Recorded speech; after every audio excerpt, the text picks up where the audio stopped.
देखिए आप लोगों को फ्यूचर इंडेफिनिट टेंस का पैसिव वॉइस बताने जा रहे हैं। ज्यादा लोड लेने की कोई जरूरत नहीं है, आप ध्यान से समझिए तो उतारिएगा। पहले समझ लीजिए ध्यान से। पैसिव जानने के लिए आप लोग को पहले ही बताया, पैसिव वॉइस जानने के लिए आप लोग को एक्टिव वॉइस जानना ही पड़ेगा।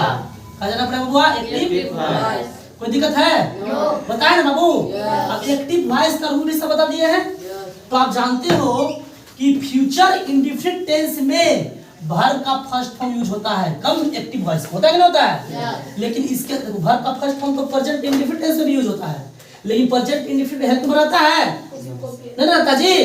लेकिन इसमें V1 तो रहता है, लेकिन इसके पहले वर्ब के पहले सेल या विल हेल्पिंग वर्ब भी रहता है। अगर सेल या विल के साथ वर्ब का फर्स्ट फॉर्म देखने को मिल जाएगा तो समझना वो फ्यूचर इंडेफिनिट टेंस है। कौन टेंस है? Future indefinite. फिर फ्यूचर इंडेफिनिट जानकर उसका पैसिव वॉइस बना देख कर बना देंगे। कोई दिक्कत है?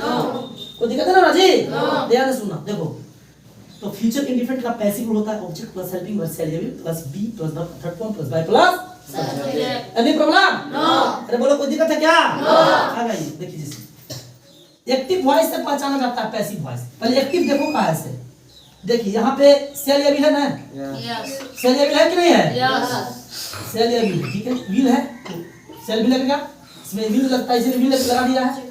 ईट मतलब क्या होता है? खाना। तो खाना क्रिया ना, वर्ब है ना जी। तो वर्ब का फर्स्ट फॉर्म में ना है, अपना ओरिजिनल वर्ब का फर्स्ट फॉर्म में है ना। तो बोलो ना कोई दिक्कत है? नो।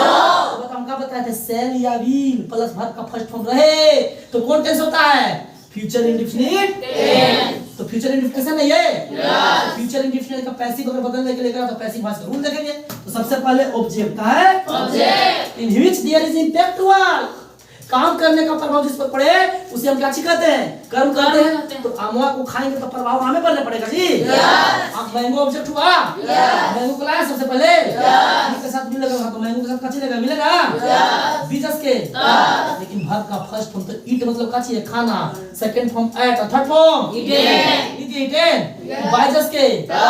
अभी सब्जेक्ट यानी कि सब्जेक्ट जो है ऑब्जेक्ट की जगह पर जा रहा है तो अपना ऑब्जेक्टिव का धारण करेगा ना। ऑब्जेक्टिव के सी का होता है ही, his,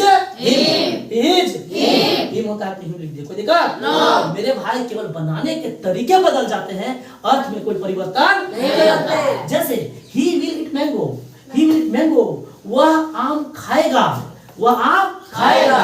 mango will be eaten by him, आम उसके द्वारा खाया जाएगा। क्यों है? हमने खाने की बात हो रहा बाबू। केवल बनाने के तरीके बदल रहे हैं, अर्थ में कोई परिवर्तन हो रहा है?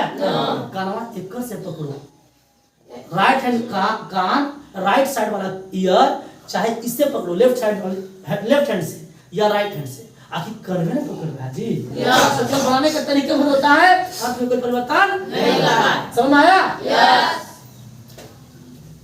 बीच से